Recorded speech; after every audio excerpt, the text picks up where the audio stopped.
So, what kinds of benefits have you seen with clients because of principles of consciousness work, techniques that come up in sessions? I know we've talked about it broadly, but is there any specific examples or some really neat ways in which you've used it personally in your practice? Well, I think there's a couple of questions there, actually, or at least I have a couple of answers for you.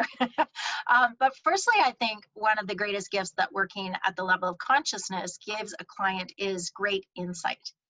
A lot of times clients will come for sessions because they have physical issues or physical things they want to work on. And as practitioner, it's such an important job for us to educate our client as to the mind body connection and how what we see on the physical realm oftentimes has reflections of what's happening in the mind, our mental emotional state.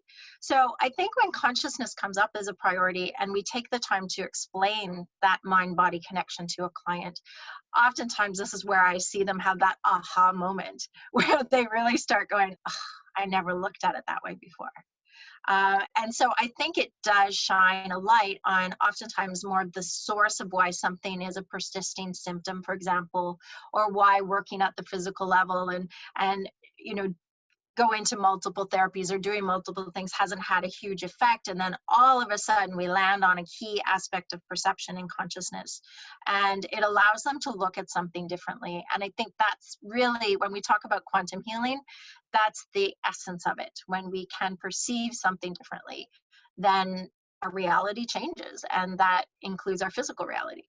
So, but one of the things I think also that really benefits the client is the benefits we take as practitioners. Because when we take this class, it's helping us to break down our old limiting thought patterns or old limiting paradigms. And when we look at something differently, when we are able to now hold a greater space of potential for our client, then that relays directly to what the client can achieve as well. So, we can only take our clients as far as we've taken ourselves. So this class to me is a class that's very twofold in nature. It is absolutely for us personally as practitioners in our own healing journey and in our own capacity to hold the space of possibility. And then that has a direct positive influence on the client and what they're able to observe and achieve in their sessions as well.